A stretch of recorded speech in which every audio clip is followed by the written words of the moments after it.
Oke, selamat sore teman-teman. Sebentar ini IG sudah oke.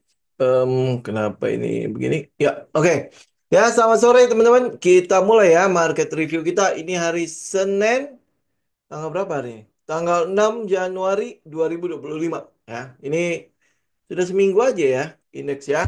Oke, baik. Hari ini kita mau bahas apa? Hari ini mungkin ada beberapa yang yang mungkin teman-teman juga lihat lah ya. Ada katanya tren untuk sektor kesehatan ya karena ada satu virus namanya HPMV ya. Jadi ini virus katanya sampai lebih parah daripada COVID. Jadi kemungkinan besar akan merebak dan lain sebagainya. Nah, teman-teman kalau udah dapat katalis seperti itu, apa yang teman-teman harus lakukan ya? Balik lagi ke apa yang menjadi trading frameworknya kita kan. Teman-teman nggak tahu kan virus ini apa.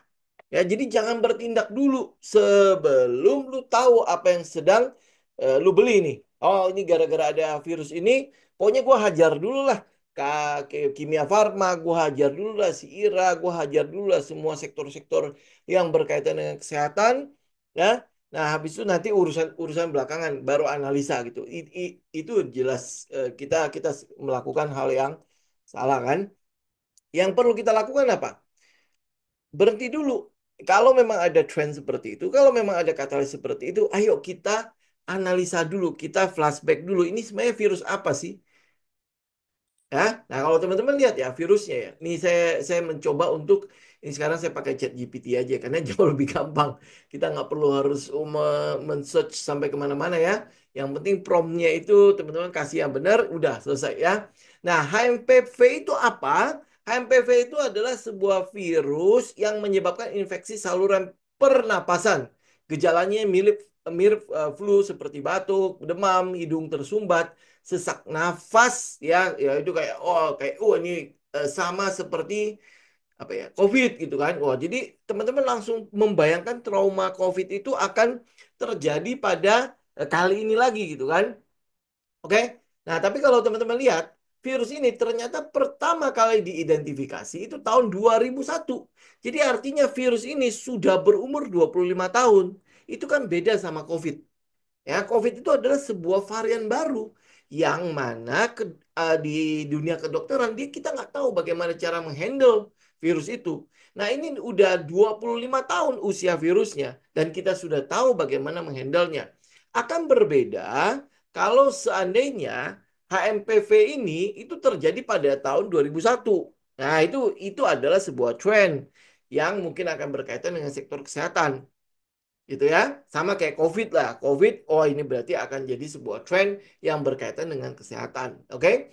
Nah, kemudian saya bertanya ke beberapa teman saya, kemudian kita cek ke beberapa media sosial juga mengatakan bahwa di luar benar semua orang bilang ini di Cina itu sedang merebak. Wah, pokoknya parah lah sampai apa sampai rumah sakit penuh dan lain sebagainya. Tetapi yang terjadi mereka mereka ya yang ada di Cina sana itu baik-baik saja.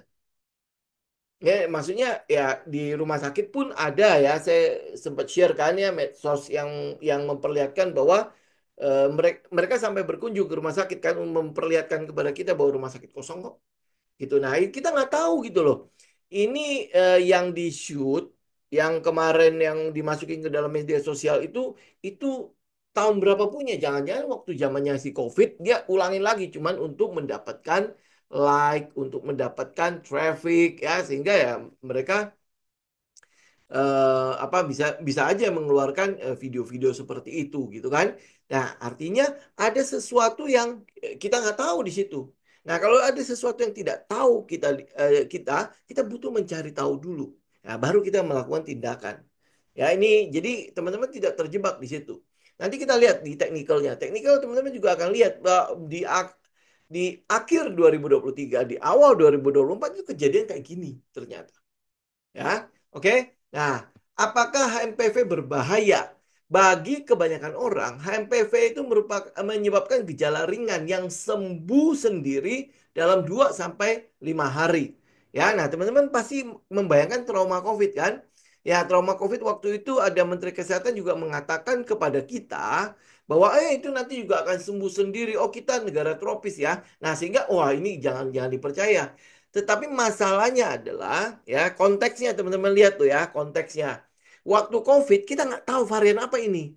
Sedangkan untuk HMPV kita tahu karena itu sudah berusia 25 tahun ini virus itu sudah berusia 25 tahun. Ya, sehingga dunia kedokteran sudah tahu bagaimana menghandlenya. Sama kayak COVID lah. Lu COVID sekarang merebak pun kita udah tahu bagaimana menghandlenya.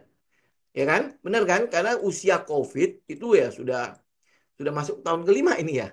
Ya, sudah masuk tahun kelima kemudian habis itu kita udah tahu bagaimana menghandlenya. Sudah ada vaksinnya, sudah ada ya bagaimana melakukan pencegahannya dan lain sebagainya. Bahkan sampai hari ini itu COVID masih ada loh.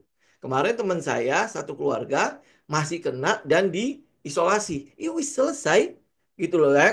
Ketemu kemudian kita ketemuan ya udah baik-baik aja gitu loh. Gitu. Ini COVID hari ini kan. Nah, apalagi HMPV yang usianya sudah 25 tahun. Ya, jadi kita udah tahu bagaimana menghandlenya. Bahkan kemungkinan besar HMPV itu sudah ada obatnya malah. Ya sama seperti kayak flu ya, lu tinggal kalau flu minum obat flu, batuk minum obat batuk, udah wis selesai. Ya, nah tapi memang katanya pada kelompok rentan, namanya kelompok rentan ya, seperti anak-anak kecil, lansia atau individu dengan sistem kekebalan tubuh yang lemah ya. Ya, infeksi ini dapat berkembang menjadi penyakit yang lebih serius seperti bronkitis dan peno pneumonia. Ya, itu artinya penyakit paru-paru gitu ya. Tetapi itu karena apa? Kekebalan mereka yang lemah.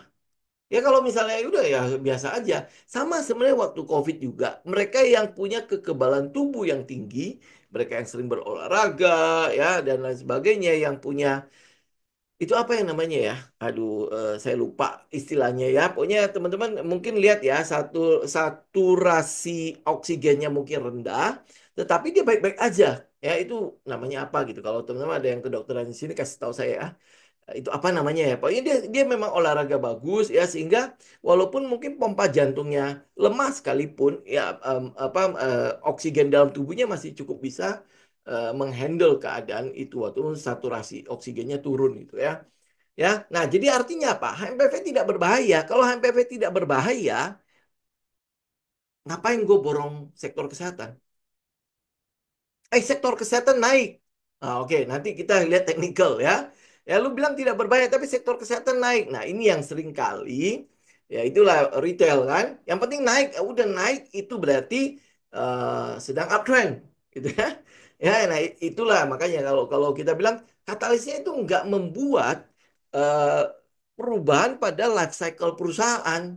Katalisnya tidak ada, ya tidak membuat itu beda kayak waktu COVID lah. Ya, itu sesuatu konteksnya itu sangat-sangat berbeda. Kalau konteksnya berbeda, ya artinya ya kemungkinan besar pengaruh katalis ini kepada life cycle perusahaan. Masih ingat ya life cycle perusahaan ya? Cyclical, startup maupun turnaround itu tidak terjadi. Lalu orang gejalanya ringan segala macam 2-3 hari sembuh, gue bahkan bisa jadi gue nggak perlu ke rumah sakit. Ya kalau misalnya gue pilek, gue tinggal minum obat pilek, gue tinggal istirahat, kalau gue batuk gue tinggal minum obat batuk, wis selesai, selesai. Ya, nah apakah penanganannya akan seperti COVID-19 meskipun ada peningkatan kasus HMPV di beberapa wilayah termasuk Cina? Para ahli menilai resiko pandemi seperti COVID-19 itu rendah. Ya karena tadi ya kalau kita udah mengerti bahwa HMPV ini ternyata bukanlah virus baru dan penanganannya sangat-sangat simple, sangat-sangat sederhana dan usianya juga sudah 25 tahun. Artinya si dokter-dokter, si dunia kedokteran sudah tahu ini bagaimana cara menghandle penyakit seperti ini, virus seperti ini. Ya berarti kan dia nggak perlu harus ditangani seperti COVID-19 yang harus ada lockdown dan sebagainya gitu ya. Jadi kesimpulannya HMPV adalah virus yang dikenal sejak lama dan biasanya menyebabkan gejala ringan. Wis udah selesai lah. Ya. Namun dapat berbahaya balik bagi kelompok rentan. Itu nggak usah bilang HMPV lah ya. Lu mau virus apapun untuk yang namanya kelompok rentan ya pasti bahaya. Ya, kenapa? Kenapa bahaya? Karena kekebalan tubuh mereka yang tidak bagus. Ya, bukan karena ini penyakit akan berbahaya, apa virus ini sangat berbahaya untuk kesehatan, tidak gitu kan? Ya, cuma karena kekebalan tubuh mereka lemah, maka mereka jadi berbahaya. Tapi kalau kekebalan tubuh lu bagus, itu kan jadi kayak pilek biasa. Ya, lu pilek biasa gimana sih pakai masker udah kan? Orang nggak perlu khawatir kan? Kalau dulu waktu COVID, kenapa lu pilek? Kenapa lu batuk? Ya kan orang kan jadi langsung was was was was gitu kan? Ya kenapa? Karena kita belum mengenal virus ini apa. Bagaimana menghandle-nya kan? Tapi kan ini sudah dikenal 25 tahun yang lalu. Bukan 25 tahun lah ya. Dia 2001 ya, berarti ya 24 tahun lah. Ya. Jadi udah dikenal. Ya kalau udah kenal lah berarti gue tahu bagaimana menghandle-nya. Jadi ya kita biar baik-baik aja, biasa-biasa aja kan. Ya kan, pencegahannya hanya melalui kebersihan diri, perawatan suportif adalah kunci mengatasi infeksi ini. Wis udah, berarti cuci tangan tetap, ya kan? Kemudian ya lakukan ya sesuatu yang bersih-bersih lah, gitu. Nah, jadi kalau dilihat begini, ya udah, kalau lu lihat dari itu frameworknya kita sampai ke katalis aja itu udah nggak mempan, udah tidak memiliki kekuatan untuk dia naik. Ya, kalau dia udah tidak memiliki kekuatan untuk kita analisa lebih jauh, buat apa kita naikin? Buat apa kita analisa lebih dalam? Ya kan? Udah sih, sesimpel itu gitu. Ya, nah, jadi makanya kenapa framework itu penting kan? Ya, agar kita nggak langsung aja hajar ke technical. Oh, dia naik nih. Dia naik, ya. Kemudian habis itu, oh ini ada volume, kemudian ada candle begitu besarnya. Berarti ini adalah apa? Waktunya kita masuk. Ya, ya pasti tidak. Kalau lihat dari katalis seperti ini, ya kita udah nggak perlu harus menganalisa fundamentalnya, menganalisa teknikalnya bahkan. Ya, nah, sekarang kita lihat deh teknikalnya ya, biar kita puas. Oke, ke kimia farma. Nah, kimia farma naik kan, kenceng hari ini naik 17,7%. Ya, 17,7%. Nah, volume gede. Berarti ini adalah tanda di mana dia breakout. Betul nggak? Tanda di mana dia breakout. Nanti dulu, ya mari kita lihat. Ya, mari kita lihat apa yang terjadi pada kimia farma. Ya, kimia farma kalau teman-teman lihat daily-nya ya, kita lihat strukturnya aja dulu. Ya, di sini ada namanya support. Di sini ada namanya support di tahun 2020. Ya, berarti ini tahun di mana si COVID-nya itu ada kan? Ya, kemudian dia turun sampai ke situ, ada kenaikan, kemudian habis itu ya dia masih bergerak di situ-situ aja kan? Ya, jadi kalau misalnya dia memang melakukan akumulasi, ya berarti ya kita lihat ya dia paling nanti bentar lagi akan break sekitar 880. Ya, kalau dia melakukan akumulasi, ini mungkin tidak akan cukup panjang lah ya. Oke, nah, mari kita lihat. Ya, sekarang kita teman-teman lihat ya yang di sini ya.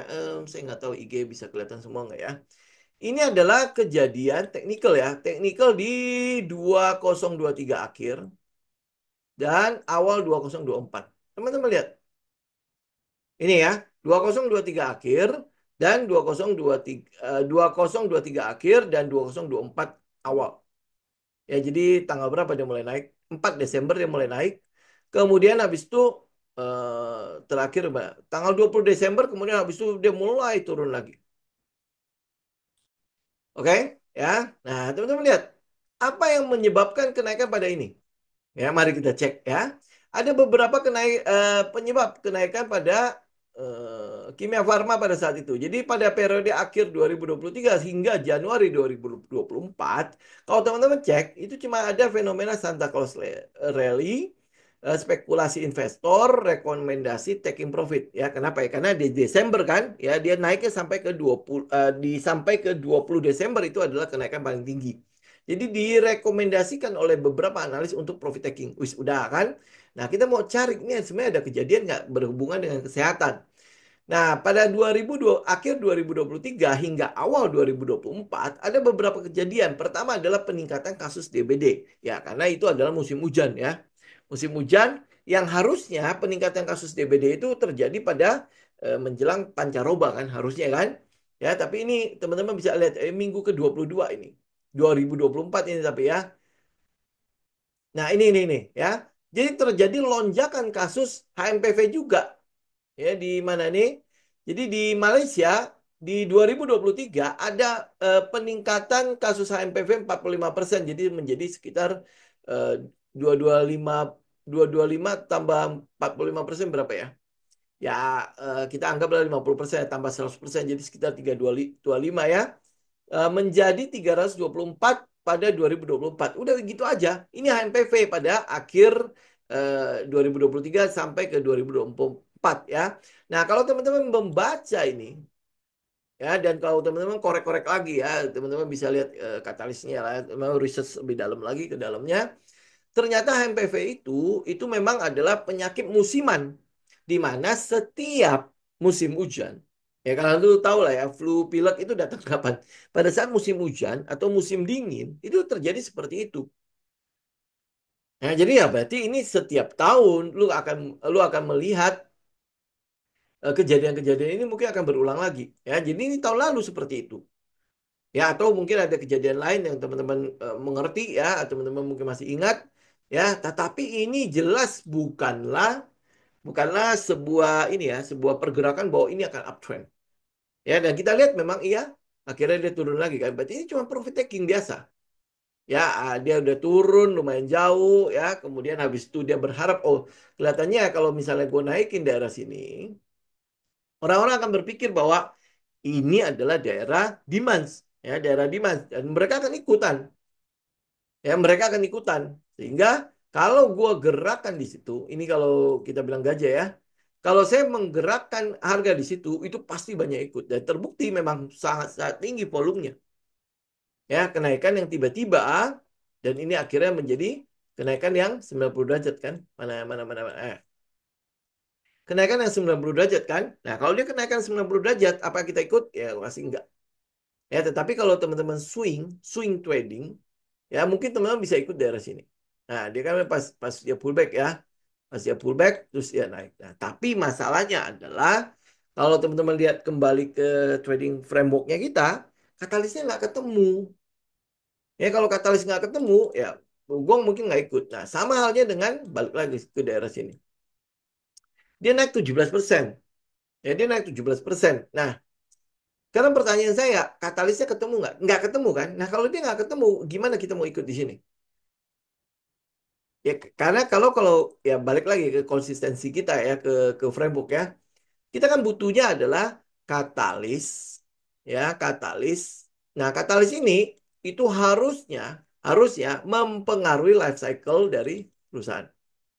Life cycle perusahaan. Nah, kalau life cycle perusahaan terjadi, maka kita percaya bahwa akan ada kenaikan pada fundamental perusahaan. Ya, kalau fundamentalnya berubah, ya otomatis dong harganya pasti berubah dong. Harganya pasti berubah. Jadi harga wajarnya itu otomatis jadi naik dong. Ya, jadi kalau teman-teman lihat ya, kalau misalnya HMPV ini benar ya penanganannya harus seperti COVID dan lain sebagainya, ya jelas itu akan mempengaruhi fundamental dari IRA lah, Kimia Farma dan lain sebagainya. Ya kan? Tetapi yang kita lihat adalah tidak. Ya, apakah kita bisa menyimpulkan ini? Tidak. Kalau lihat dari katalis yang ada. Dan kita menilai ya, besarnya efek dari dampak dari katalis ini itu tidak gede, tidak besar. Ya, tidak sebesar waktu COVID. COVID ini kan adalah sesuatu yang baru, benar-benar baru loh.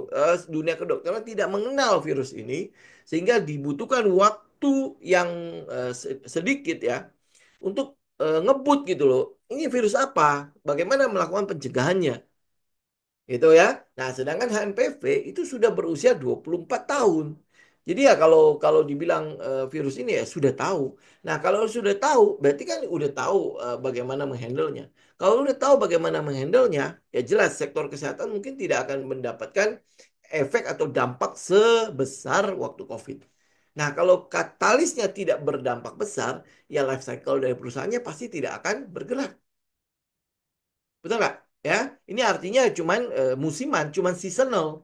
Jadi ya kalau lihat dari akhir tahun ya sampai ke awal tahun karena ini adalah musim dingin, ini adalah musim penghujan, maka kebutuhan untuk obat-obat yang berhubungan dengan batuk, pilek, yang kayak apa obat-obat flu gitu kan, itu memang cenderung akan lebih tinggi. Itu musiman tok. Ya itu musiman saja ya. Jadi ya artinya ya berarti kebutuhan untuk obat tertentu itu lebih tinggi. Nah, apakah cuman karena kebutuhan obat yang tertentu ini lebih tinggi, maka life cycle-nya berubah? Ya pasti enggak, ya kan? Nah, kalau tidak, maka ya fundamentalnya ya begitu aja, sosok aja. Ya kalau dia sosok aja, ya apa yang mau lu kejar di situ? Apa yang lu mau price-in di situ? Memprice-in kejadian musiman ini. Ya berarti ya cuma singkat aja kan. Itu ya. Oke, nah sekarang pertanyaannya kalau gue mau masuk bagaimana? Ya kita lihat teknikalnya. Mari kita cek ya teknikalnya. Kalau misalnya gue mau masuk gimana ya? Tunggu dia break 880. Ya, dia break 880 berarti kita buy on breakout. Ya, breakout ini kan adalah trend sebelumnya kan buy on breakout, change of character, kemudian dia pullback. Ya, dia pullback. Ya, kalau saran saya sih adalah untuk yang begini-ginian karena katalisnya nggak gitu jelas, lu mendingan buy on pullback. Ya, karena bisa aja, misalnya contoh ya, dia breakout nih, tetapi kemudian turun kembali dengan cepat.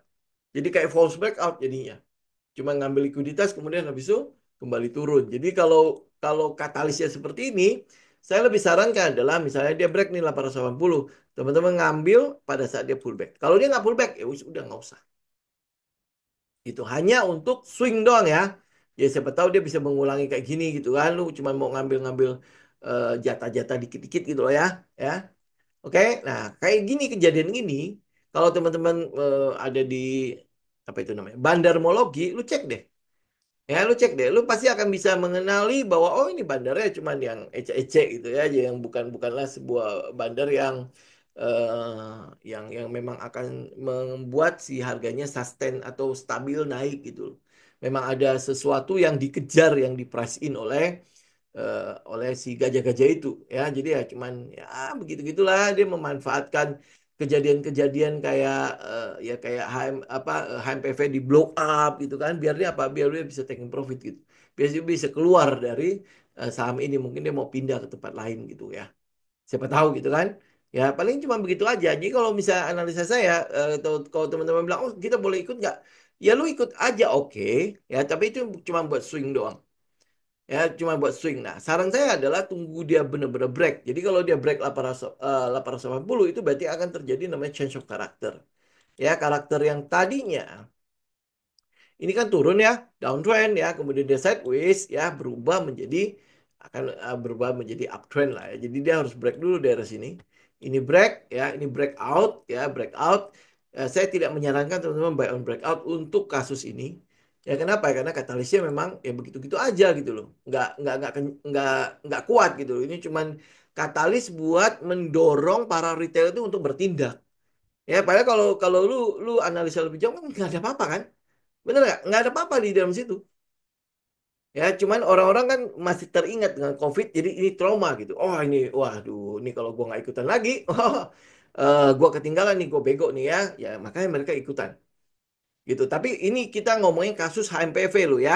Bukan tiba-tiba nanti ada kasus ternyata ditemukan virus yang berbeda, terus habis itu lu nggak usah ikutan ya. Beda, itu beda kasus. Ya, itu beda kasus. Ya, ini kalau kita bicara mengenai HMPV. Sekarang kan yang lagi digembar-gemborkan itu adalah HMPV kan. Ya, nah kita bicara mengenai virus ini HMPV. Ya, jangan nanti apa keluar virus yang lain lu bilang itu mah enggak itu gini-gini. Beda ya, itu beda kasus. Ini kita bicara mengenai HMPV. Ya, oke. Nah, jadi apa yang lu lakukan? Ya, dia dia pada saat dia breakout, kemudian lu tunggu dia pullback. Harus tunggu dia pullback. Ya, karena katalisnya tidak kuat. Jadi kita cuma mengikuti sebuah pergerakan yang tren sementara toh. Ya kalau saya boleh sarankan, udah nggak usah ikut. Gitu aja udah. Ya nggak usah pusingin karena memang katalisnya nggak kuat. Ya, nah sama halnya dengan IRRA. IRRA kan naik kan. Ya IRRA kalau teman-teman lihat dia punya struktur itu malah di atas ini nih. Di berapa? 570 sekarang yang baru ada di 466. Ya, jadi kalau lu mau buy IRRA untuk ngikutin trennya, maka lu butuh tunggu 570-nya itu break. Ya, kemudian habis itu baru lu buy on pullback-nya. Ya, 570 dia break, kemudian lu baru buy on pullback-nya. Kalau dia tidak break, ya lebih baik nggak usah ikut. Ya ini kalau nggak salah kena EMA 200 ya dia. Nah ya, ya ini kena EMA 200. Mungkin besok akan turun nih. Gitu ya. Jadi kalau lu lihat katalisnya, saya sih lebih sarankan udah tidak ikut. Tapi kalau teman-teman, namanya psikologi ya, mental nih kalau gua nggak ikut nih, gila, gua ketinggalan kan? Ya silakan teman-teman ikut lebih baik pada saat dia breakout kemudian pullback. Bukan buy on breakout ya. Kalau dia katalisnya bagus, kita buy on breakout. Tapi kalau katalisnya bagus, mungkin kita udah ikut duluan kali ya. Ya, tapi kan katalisnya seperti ini, teman-teman lebih baik buy on pullback. Ya, buy on pullback. Jadi ya kita tahu lah resiko kita ya nggak tahu jauh-jauh gitu kan. Ya, itu lebih baik buy on pullback. Jadi dia breakout dulu, change of character dulu. Ya, nah kemudian habis itu baru lu buy pada saat dia pullback kembali. Gitu ya. Ini kalau apakah enough juga begitu? Ya, kalau enough juga begitu, oh enough tidak ya. Saya pikir kalau dia ikutan sih luar biasa ini semua digerakkan ya. Satu lagi apa? TSPC, TSPC sih mungkin nggak ikutan lah ya. Nah, nggak ikut juga dia. Ya, berarti kan cuma ada Kimia Farma dan Indofarma dan IRA. Ya, ini kan kalau lu lihat dari ini teorinya si Dow, indeks itu harus saling saling mendukung kan? Ya, nah ini kan tidak ya kalau yang naik cuma dua itu. Apakah dia menjadi market leader ya? Nggak tahu juga lah ya. Ya, cuman mungkin kalau teman-teman lihat kejadian kemarin ya sebelum sebelum sebelum COVID memang ya dua ini yang selalu dipilih oleh pemerintah ya kayak Kimia Farma dipilih untuk membuat vaksin, IRA kebetulan dia adalah supplier untuk jarum suntik ya kan.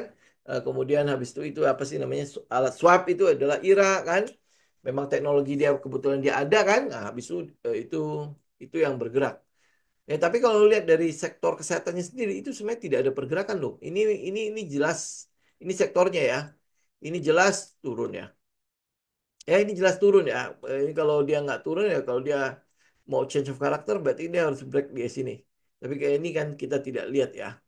Ya dia walaupun dia rally udah berapa hari ini ya tapi habis itu kan udah selesai tuh. Nggak berhasil nge-break ke atas. Ya sampai sekarang kita lihat tidak berhasil break ke atas. Ya kemudian habis itu kita lihat beberapa rumah sakit lah. Misalnya Hill, mana Hermina? Ini ya. Nah, teman-teman lihat Hill. Hill begitu. Ya, apakah ini cuman apa? Oh ya, ada satu lagi KLBF betul. Ya, KLBF. Nah, KLBF malah tambah hancur malah. Ya, jadi ya udahlah kita kita udah lihat katalisnya nggak terlalu kuat-kuat sekali ya. Sudah. Ya, jadi kalau lu lihat framework kita ya cuma begitu aja. Kalau katalisnya nggak kuat ya ngapain lu kejar? Ya katalis dibutuhkan untuk mengubah life cycle dari perusahaannya. Nah, kalau life cycle-nya tidak berubah, gimana lu mau menghargai eh, harga wajar yang akan naik? Kan nggak mungkin ya. Itu kan? Ya udah selesai begitu aja. Jadi kalau lu analisa ya sudah begitu aja. Nah, ya, ya, ini ini ini bahasa Inggrisnya ya. Katanya ojo ke susu, ojo grasa grusu. Ya, jadi udah nggak benar-benar teman-teman ya. em, apa ya? Ini sih belajar dari pengalaman lah ya.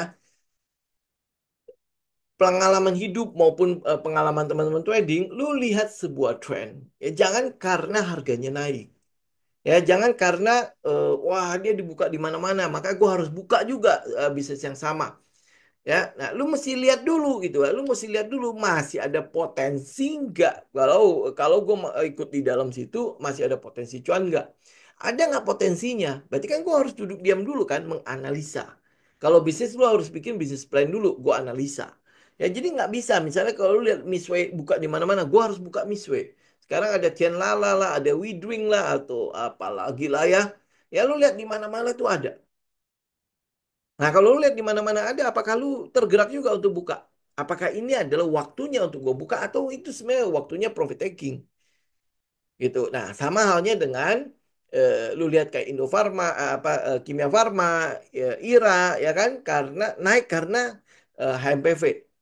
Ya kalau lu cek apa yang membuat perubahan pada fundamental dengan kasus HMPV. Ya, ini kan sebuah katalis yang dibuat-buat jadinya.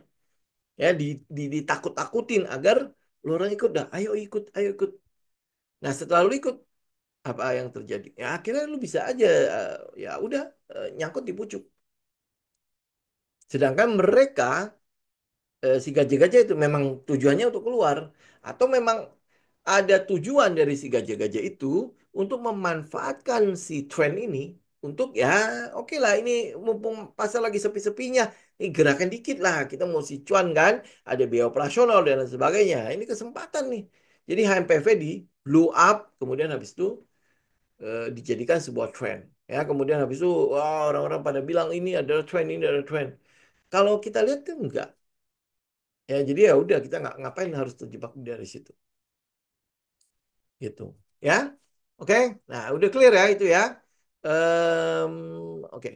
Ini saya mungkin minta maaf ini mungkin tidak bisa melayani tanya jawab terlalu banyak ya karena saya jam 7 ada Zoom.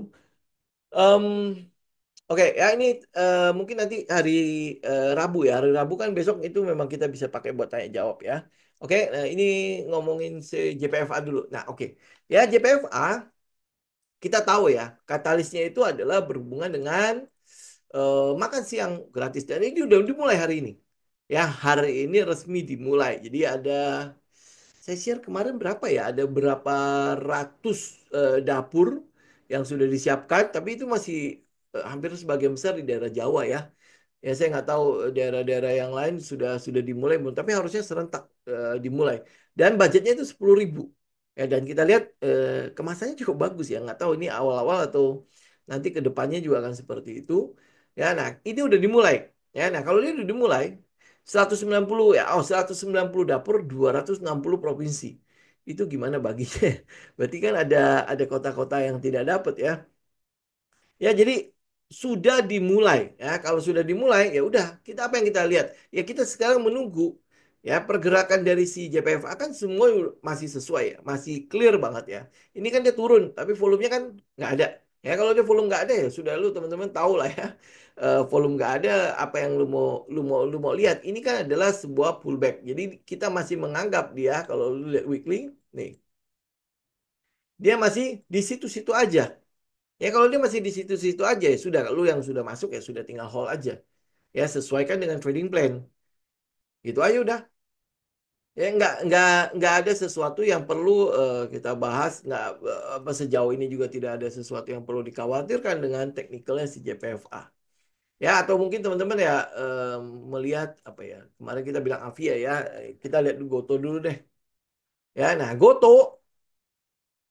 apakah ini udah waktunya kita masuk lagi gitu kan ya kalau teman-teman nggak dapat di pas periode turunnya ini jangan dikejar-kejar oke ya kita mesti tunggu dia benar-benar stabil di atas 80 ya ini berapa sih ini 78 ya stabil di 78 stabil ini kan sekarang udah di 80 nih ya 80 nah di 92 itu sudah ada resisten lagi jadi ya saya mungkin masih akan berharap adalah dia stabil dulu dari sini nah, kayak kotak-kotak itu ya kalau lu tanya si Goto ya itu salah satunya yang mungkin teman-teman akan tungguin ya jadi dia stabil membuat ini namanya LPS LPS ya ini istilah kita ya LPS LPS jadi dia ngebest lagi enak tuh kalau dia udah ngebest ya lu tinggal ngambil di daerah-daerah sekitar berapa ini 78 80 daerah-daerah situ lalu kolek-koleknya. Ya, tapi kalau dia bisa ke bawah lagi, itu diskon buat kita. Ya, kalau enggak ya sudah berarti sekarang kolek-koleknya itu di daerah sekitar 78-80. Tapi ingat, ya kita butuh dia naik dulu, kena resisten, kemudian habis itu ngebes. Jadi itu akan jadi LPS buat kita. Nah, kalau dia jadi LPS buat kita, maka ya kita kolek di dekat-dekat support. Ya, jadi pada saat dia turun ke daerah 78-80 itu adalah daerah kita kolek. Ya, kayak gitu ya, teng teng teng teng gitu. Nah, katalis untuk si Goto ini udah clear banget kalau kita melihat bahwa di ya, Q4 itu kemungkinan besar ada kemungkinan ada peluang Goto itu mulai cuan. Ya, Goto udah mulai cuan. Ya, kalau Goto udah mulai cuan, pertanyaannya gimana? Ya, harusnya ya life cycle-nya kan berubah kan? Ya, walaupun memang jeleknya si Goto itu adalah saham beredarnya luar biasa banyak ya. Ini itu aja sih jeleknya dia. Jadi kalau lu lihat saham saham beredarnya begitu besarnya, ya lakukan akumulasi juga begitu susahnya. Jadi kalau dia naiknya pelan-pelan ya, cuma step by step ya lu maklumin aja lah. Harus mau nggak mau dimaklumin. Karena ya itu resiko untuk saham-saham yang likuiditasnya terlalu besar dipegang oleh masyarakat. Kita kan butuh strong hand yang megang kan, bukan weak hand yang megang kan. Jadi ya perpindahan dari weekend ke strong hand itu butuh waktu. Ya butuh waktu dulu kalau misalnya naiknya kayak gini, lebih nggak dilepas lagi sama weekend kan. Nah kalau weekend tidak mau lepas, ya lu tahu dong, kalau gajah butuh barang, ya dia akan membuat manuver. Dia akan membuat manuver. Lalu tungguin aja manuver-manuver yang terjadi pada si Goto. Ya kalau lu berminat untuk Goto, tapi kalau enggak, ambil yang lain masih banyak kok. Ya, masih banyak. Oh ya, sebelum gue lupa ya. Nah, teman-teman kalau misalnya itu kita akan bahas mungkin akan lebih jauh lagi di daerah Kopdar ini. Ya, Kopdar ini akan berlangsung 18 Januari sampai 2002 18 Januari sampai lagi 18 Januari 2025 hari Sabtu ya jam 10 sampai jam 1 siang ya. Kita akan karena ini awal tahun, ini adalah Kopdar awal tahun. Jadi yang kita bahas itu adalah ya saham-saham 2025. Saya sangat berharap ya alumni yang join juga lebih banyak ya. Kenapa? Karena kita belum pernah ketemu kan ya. Karena waktu awal beberapa kali offline seminar, terus habis itu COVID datang kan. Nah setelah COVID kan semua kita online tuh. Jadi teman-teman yang melihat saya, muka-muka saya, kemarin tuh ada yang di Kopdar, kita pernah ketemu di mall sampai nggak berani nyapa. Kan ini bener nggak ya? Ya mungkin di Zoom ada filternya jadi agak keren gitu. Ketemu kok agak jelek gitu. Ya, nah itu kesempatan kita untuk ya kita ketemu muka dengan muka gitu ya. Kemudian habis itu ya teman-teman bisa mengupdate ya teman alumni ya siapa tahu ada ini ya ada updatean-updatean kayak misalnya kita lihat bagaimana Wyckoff itu kan seharusnya sih udah jauh lebih enak ya dibandingkan dengan Pertama-Tama. Ya itu mengupdate ya, kita mengupdate. Jadi ya ini mulailah kita offline. Jadi mungkin ini akan periode offline cukup banyak. Sedangkan untuk yang online Zoom kita akan alihkan ke e-course ya. Kalau e-course berarti teman-teman bisa apa bisa daftar kapan aja, teman-teman bisa nonton kapan aja gitu ya. Nah, kemudian untuk yang offline ya offline kalau teman-teman ada yang nanya, kita akan lebih ke arah bootcamp. Ya, ke arah bootcamp. Nah, seperti apa bootcamp nanti di Kopdar kita kita ngobrol lah seperti apa sih bootcampnya. Oke? Baik. Time frame berapa dan garis hijau MA berapa garis hijau? Oh, garis hijau MA 20, Pak. Ya, time frame ini daily. Kita selalu ambil daily ya. Tapi kalau memang terpaksa aja kita baru ambil ke time frame yang 4 menit dan apa 4 jam segala macam. Tapi ya untuk indeks harga saham gabungan jarang sih kita turun sampai ke bawah daily ya. Yang kita pakai itu lebih ke arah daily dan weekly. Goto yang akan cari swing dengan big fund ya ya kalau bisa ya silakan ya tapi kalau kita lihat katalisnya daripada gua turun naik itu ya mendingan gua hold aja ya sekarang posisi tadi siang kan saya share ya mengenai posisi Goto saya ya itu ada sekitar berapa ya 13% lebih ya 13% lebih ya lumayan lah gitu kan ya itu bonus untuk awal tahun gitu ya. Ya, nah kalau gue mau swing di situ oke nggak? Ya buat saya sih ya dia udah naik 13%, semua masih sesuai skenario. Saya cukup malas keluar masuk. Ya apalagi katalisnya clear kok. Ya jadi saya akan tunggu katalisnya itu menjadi realita. Saya press in di situ, baru saya keluar juga. Saya nggak terlalu itu ya, saya nggak terlalu pusingin kan. Nah makanya teman-teman kalau lihat di bootcamp kita nggak akan ngomongin cuman soal soal apa ya soal technical terus ya kenapa karena ini berpengaruh pada eh, bagaimana lu menghold sebuah saham ya nah kita akan juga bicara mengenai eh, apa ini ini akhir tahun kemarin lah ya, saya menyadari bahwa sambil sambil nyusun e-course ya, sambil nyusun apa bahan-bahan untuk bootcamp, ternyata trader itu bukan cuma butuh technical ini. Ya, memang oke kita sering ngomongin soal manajemen risiko, kita sering ngomongin soal yang namanya psikologi mental kan, ya. Nah, tetapi bagaimana caranya sebenarnya manajemen risiko ini bekerja?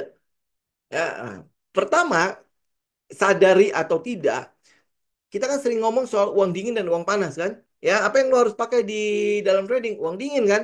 Apa yang lo lakukan di dalam trading? Apakah benar ini uang dingin? Pada saat lu tahu ini adalah uang dingin, lu nggak akan pusing soal swing pendek lah dan lain sebagainya. Ya, selama katalisnya masih utuh, selama dia masih sesuai dengan trading plan, gue berani ikut udah. Kenapa? Karena ini memang uang yang memang udah gue pakai untuk dan gue apa namanya ya? Kita bilang apa ya, memaksa uang itu bekerja lebih keras daripada apa yang gue lakukan dalam kehidupan sehari-hari. Betul ya kan, kita kita mau melakukan seperti itu kan. Nah, jadi perencanaan keuangan itu butuh banget. eh, Artinya gini, financial planning untuk seorang trader itu penting sekali. Pada saat lu beres dengan keuangan sehari-hari lu beres juga dengan manajemen risiko dan psikologi lu. Ya, lu lihat deh. Nyambung nyambung nggak? Kalau gua pribadi, ya, gua merasa itu nyambung. Ya, kebetulan saya mengerti sedikit tentang perencanaan keuangan. Ya, saya dulu ngambil gelarnya ya. Nah, kalau lu beres dengan perencanaan keuangan, ya lu tidak akan setidak-tidaknya dalam hal manajemen risiko, seenggak-enggaknya dalam hal mental lu, gue berani hold apa enggak dan lain sebagainya. Gue tahu bahwa ini rugi, rugi itu adalah sebuah risiko. Kemudian habis itu resiko yang terjadi dalam trading saya itu harus menjadi resiko yang kecil. Ya, resiko-resiko kecil ini adalah premi, ya, premi yang gue memang harus bayar untuk mendapatkan keuntungan besar gitu ya. Nah, kalau gue ngomong begitu saja, ya teman-teman pasti lu ngomong enak banget gitu ya. Karena gue beres dulu dengan keuangannya. Ya, uang uang yang gue pakai ini udah beres, benar-benar ya kita bilang uang dingin gitu ya. Karena itulah makanya gue percaya, oh win rate gue sekian sekian sekian, ya udah gue ikutin gitu. Jadi sebagai seorang trader, ya ternyata perencanaan keuangan di depan itu yang dalam kehidupan sehari-hari lu udah beres duluan nih. Kalau udah beres itu masuk ke dalam trading juga pasti akan lebih beres. Ya, nah itu pertama. Itu mengenai uang lah ya. Yang kedua adalah mengenai mental. Ya, mengenai mental. Ternyata ya mungkin teman-teman ada tahu tentang NLP ya, Neuro Linguistic Program. Teman-teman mungkin tahu soal hipnoterapi, teman-teman mungkin tahu tentang psikologi ya, psikologi ya.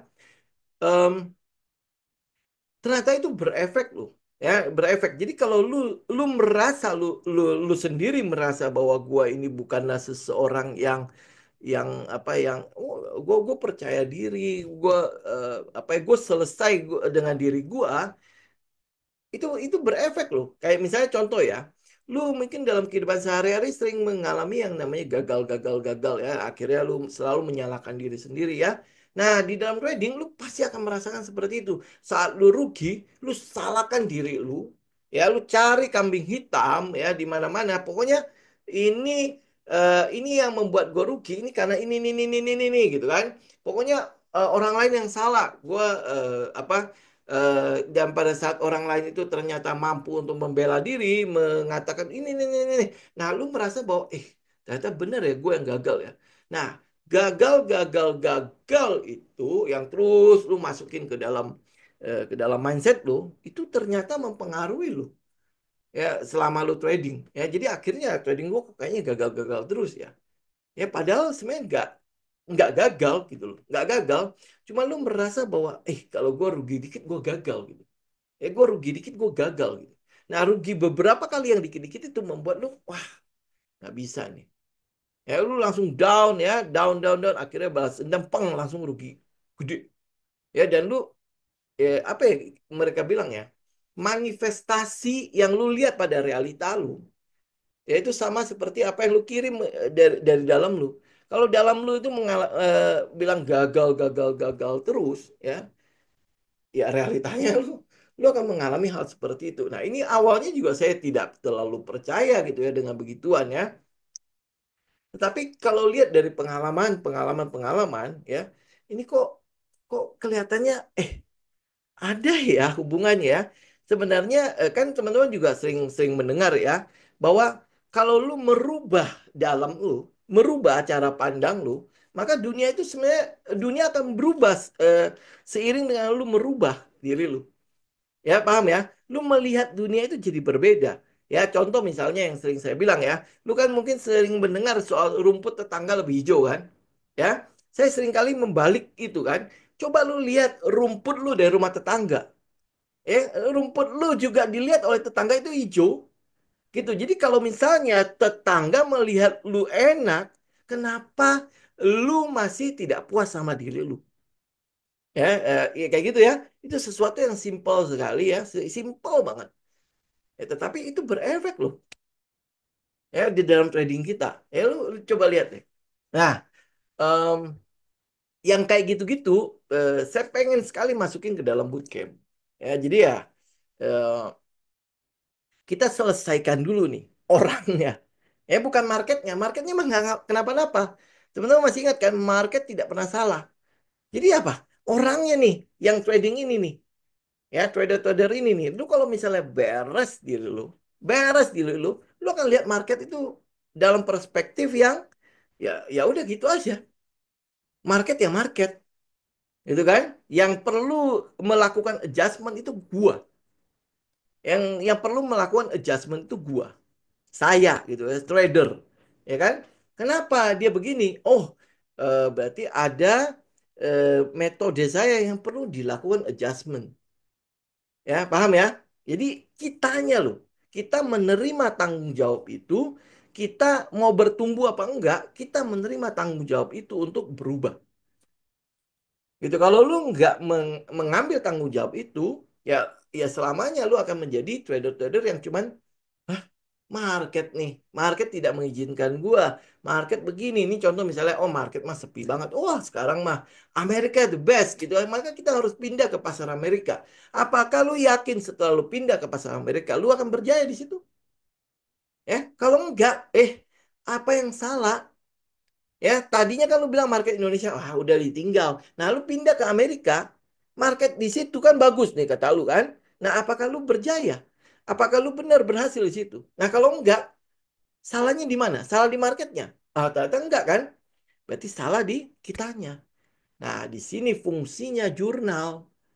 Dengan adanya jurnal, lu mengerti gitu loh apa yang gua omongin hari ini em, benar apa enggak. Ya kalau kalau apa yang gua bicarakan ini benar, siapa yang harus diubah? Marketnya? Oh nggak bisa kan? Karena itu sesuatu yang di luar kendali kita, maka yang kita perlu ubah adalah sesuatu yang ada di dalam kendali kita. Siapa yang kita kendalikan? Ya tangan lu, otak lu. Sebelum lu melakukan semua entry, semua yang lu klik buy dan sell, maka lu harus tahu apa yang lu beli, apa yang lu kerjakan. Ya kan? Jadi ini dalam kendali lu. Makanya gue harus punya trading plan nih. Oh, trading plan. Nah, bagaimana cara gue membuat trading plan? Itu semua lu udah harus bikin sistematisnya kan?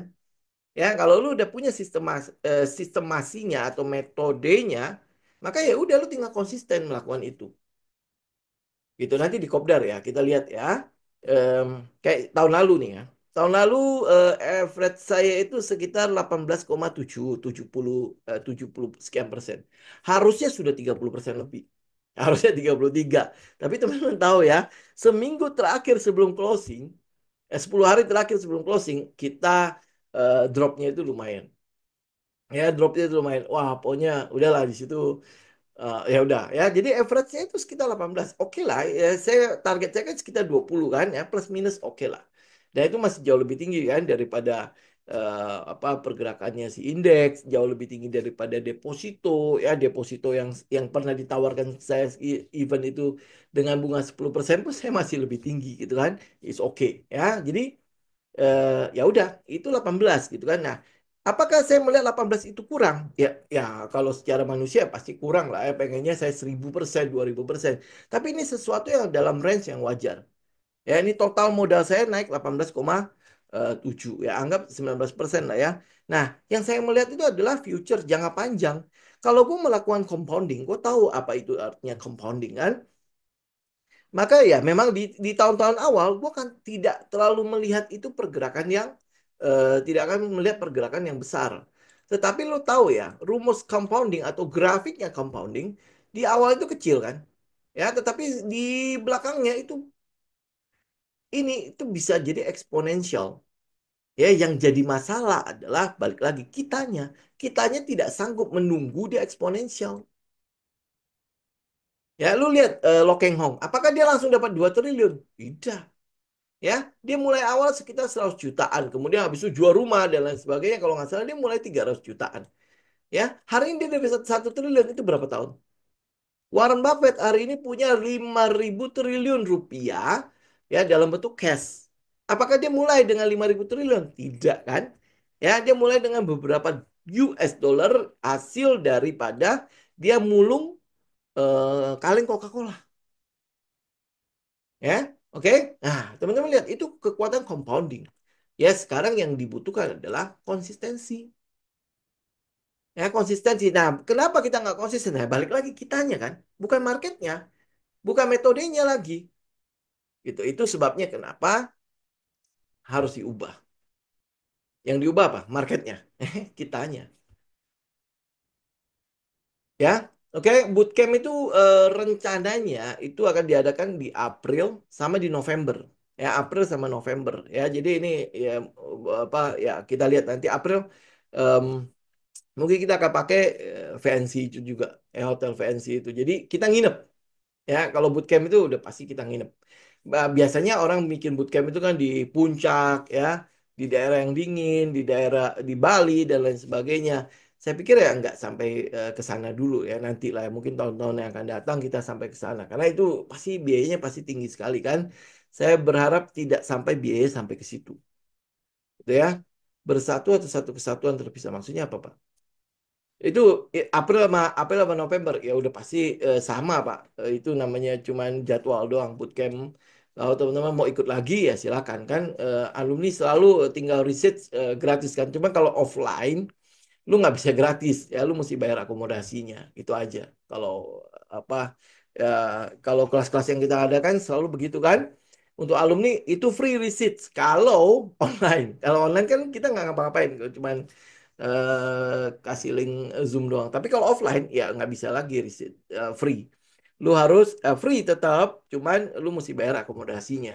Akomodasinya untuk mesti bayar kan, sama konsumsinya. Kalau bahannya ya sama lah gitu.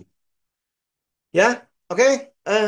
Saya bilang, aduh, ini udah mau jam 7. Oke, ya, saya pikir untuk hari ini kita sampai di sini dulu ya, teman-teman ya. Nanti hari Rabu ya, hari Rabu itu kan juga terbuka untuk umum ya, teman-teman ya. IG kalau misalnya mau join di Zoom ya, teman-teman bisa tungguin linknya ada di grup telenya kita.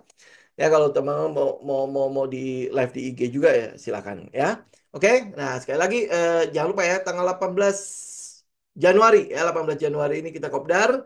Saya sih berharap adalah alumni kalau bisa agak banyak ya. Ah, ya lebih banyak daripada umum nih. Soalnya sekarang komposisinya kelihatannya lebih banyak umum dibandingkan alumni. Ya, oke. Baik, sampai ketemu nanti di hari Rabu ya, teman-teman ya, Rabu jam 6 ya. Oke, saya mohon pamit, semoga bermanfaat. God bless.